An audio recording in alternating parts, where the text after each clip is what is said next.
Alright, so I've been having some issues with a really weird noise.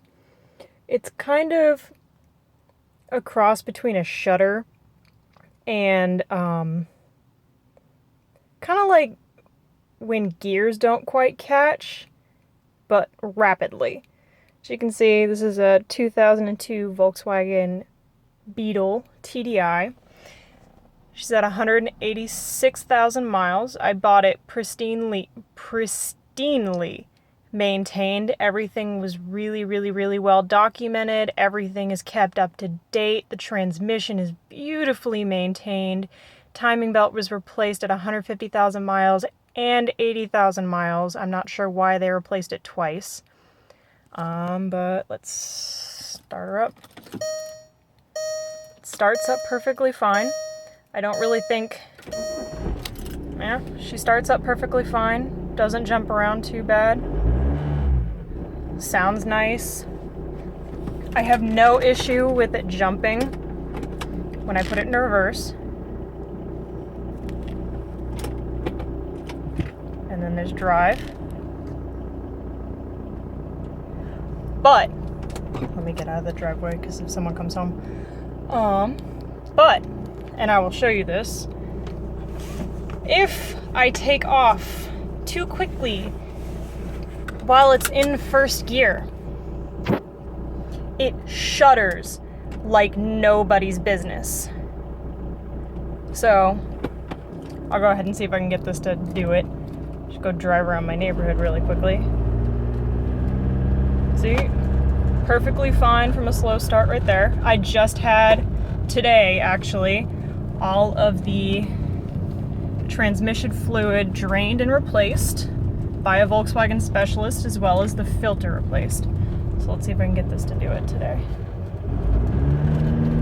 And now it's not gonna do it. All right.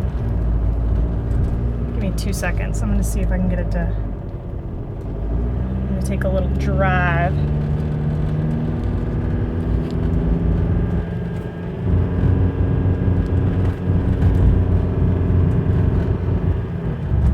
Ow, it doesn't want to do it at all. Come on. It was doing it the entire way home yesterday. Alright, let's see if I can get it to do this really quickly.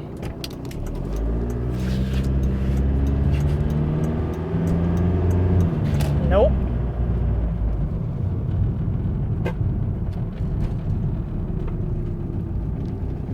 As you can see, I'm not entirely sure why it's so loud on the inside for a Beetle.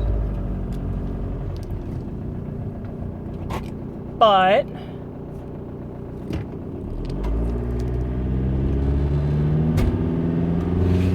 that was a bump. And now it's not doing it. Let's see, let me come down here and see if it'll do it. Because I'm actually, it forgot what it was. Every once in a while, it kind of forgets what it was doing, and it'll hiccup like that. But it's never been awful. I mean, and it would only do the shudder like every once in a blue moon, and I mean every once in a blue moon. And I'm a delivery driver. I spend pretty much most of my work day on the road, driving. So I know what feels right for this car and what doesn't at this point. I've had it, granted I've only had it for 8 months, but it's been 8 months of just solid driving. All right, let's see if I can do it. I've now come to a complete stop. You can see that. Now at a complete stop.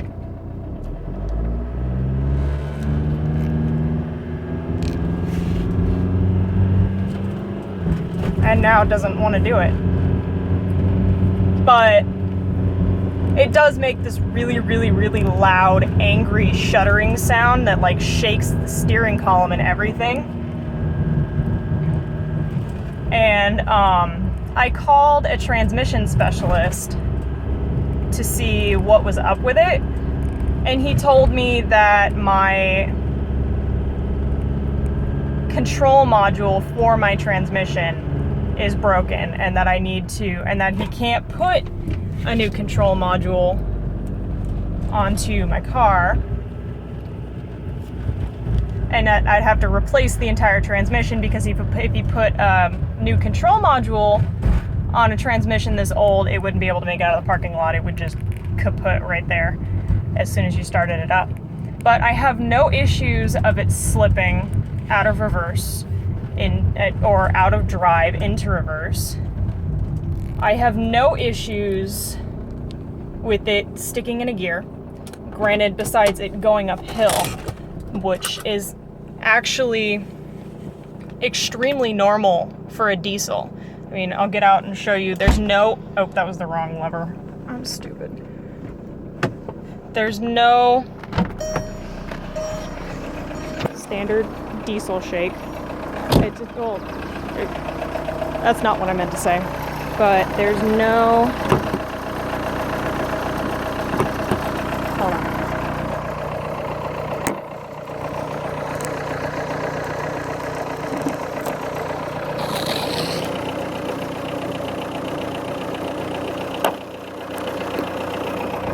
But there's no engine shake other than a normal diesel. I can't really get a video right now.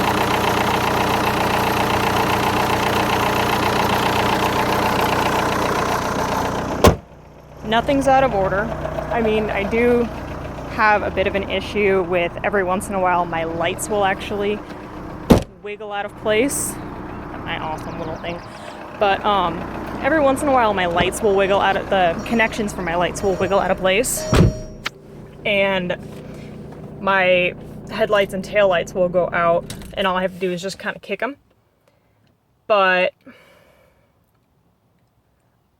I'm not entirely sure that it is a transmission issue. It's not throwing any lights, it's not jumping forward and reverse, it's not jumping in reverse when I put it in drive. I mean, the only thing every once in a while is when I'm going uphill, I'll have to force shift it into third to be able to like not bring my car into red. So I'm not entirely sure what to do with this situation. 'Cause it's always shuddered. It's always had at least a little bit of a shudder, even if it was once in a blue moon. It was really bad driving it home from the mechanic shop. But apparently now it doesn't want to participate in helping me show you guys. But I'm pretty sure if you've owned a TDI 02 Beetle, then you may or may not have experienced this. I don't know. I don't know how many of you have had one of these guys that's had this many miles on it. But, I mean, the guys at the auto body shop today, I've never been to that shop before. I went there. It took me a month to find a shop that I actually wanted to bring my car into, and I still spent the entire time stressing out.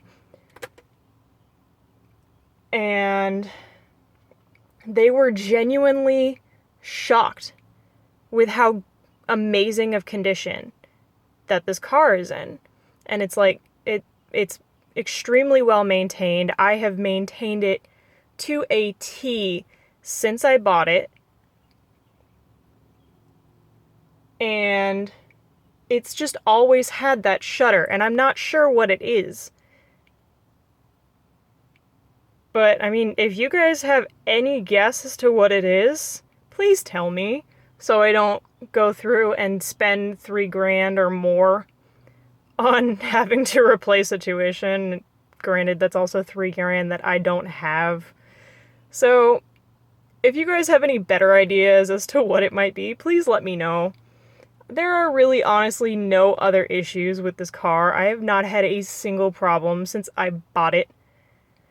I've kept it extremely well maintained. Everything's super, super, super clean. I mean, the only thing that at the shop today that they went, was, and I have this on maintenance record, is that there what looks like there was a coolant leak. But all they found was the residue from it. They didn't find any leak source. And I mean, when we got it, we went through it like down to every nut and bolt in this car to make sure there was nothing up with it. And we didn't see any sources of leaks. The mechanics didn't see any sources of leaks. All they saw was the residue, and I do actually have it on file that it was, and I did call the dealership and ask them about it because they had the VIN number because it was on Carfax. So I told them the VIN number and they looked it up and it was fixed. Timing belt was replaced twice. Water pump was replaced once at 150,000 miles. I don't know why they didn't do it at 80,000 miles, but I don't really care right now because it doesn't really seem to be that kind of an issue. But if you guys have any thoughts as to what that might be, I would be so appreciative for you to share. All right, I'm gonna go back inside now.